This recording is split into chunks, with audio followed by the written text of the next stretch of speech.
지난 영상에 이어 오늘은 마이클 조던에 대해 더 자세한 내용을 준비했습니다. 더 라스트 댄스에서 마이클 조던은 시종일관 승리에 목마른 모습으로 비춰집니다.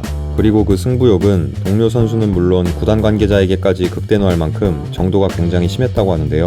마이클 조던의 승부욕은 어려서부터 남달라 본인보다 덩치가 큰 형제들에게 농구를 지게 되면 결국은 자신이 이길 때까지 악착같이 연습하고 도전해야만 직성이 풀리는 아이였습니다. 이러한 노력 덕분에 고등학교 시절부터 주목받는 유망주로 성장하였으며 농구 명문인 노스캐롤라이나 대학에 진학할 수 있었습니다.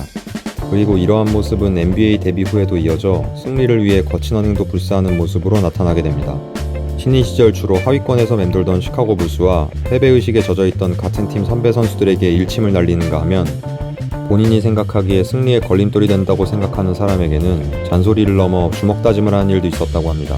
주변인과 현역 시절 동료 선수, 라이벌들의 증언에 따르면 시카고 불스에서의 마지막 시즌 즈음에 조던은 이미 구단주도 함부로 할 수 없는 슈퍼스타가 되어 있었기 때문에 기량 강화를 목적으로 빙그라 뺨치는 독설까지 서슴지 않았다고 하네요. 하지만 연습과 경기에 지장을 주지 않는다면 조던은 선수들에게 특별히 터치하지 않았다고 하는데요. 기행으로 유명한 데니스 로드맨에게조차 연습과 경기에 지장을 주는 일이 아니면 네가 무슨 일을 하든 상관하지 않겠다고 했고, 실제 로드맨도 조던의 지시에는 잘 따르는 편이라 이 둘이 부딪히는 일은 거의 없었다고 합니다. 이러한 조던의 성격을 비판적으로 보는 사람도 있지만 타고난 재능과 더불어 이런 엄청난 승부욕이 있었기 때문에 우리가 아는 지금의 농구 황제가 있었던 것일지도 모르겠습니다. 마이클 조던의 사석에서의 사진을 보면 유난히 시가를 물고 있는 모습을 많이 볼 수 있는데요. 자기 관리에 완벽했던 것으로 알려진 조던의 모습을 상상한다면 다소 의외의 모습일 것으로 생각됩니다. 조던의 시가 사랑은 1991년으로 거슬러 올라갑니다. 당시 조던은 커리어 첫 우승을 경험하고 NBA의 전통대로 처음 시가를 태우게 됩니다. 꽤나 마음에 들었는지 이후 홈경기가 있는 날 경기장까지 가는 차 안에서 지루한 교통체증을 이기기 위해서 꾸준히 피우기 시작하게 되었고, 이것이 경기 전 불안감을 떨치기 위한 홈경기만의 루틴이 되었다고 합니다. 조던의 시가 사랑은 여기서 멈추지 않는데요. 취미인 골프를 즐기면서도 항상 손에서 놓지 않는 것은 물론 선수 시절 거주했던 일리노이의 대저택에는 지인들과 시가를 태우기 위한 흡연실이 별도로 있었다고 합니다.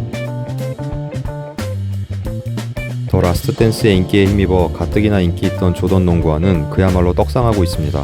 지난 5월 조던이 경기에서 착용했던 나이키 농구화 한 켤레가 경매에서 약 7억 원에 낙찰되는 일이 있었죠.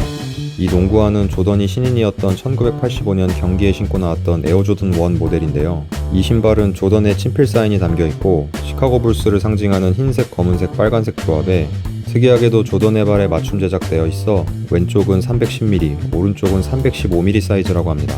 타고나야 돼. 맨날 해봐야. 이 농구화는 당초 예상가인 1억 8천만 원에 비해 약 4배나 비싸게 팔린 셈인데요. 이 신발은 나이키 최초의 러닝화인 문슈를 제치고 역대 운동화 최고 경매가를 갱신하게 되었습니다.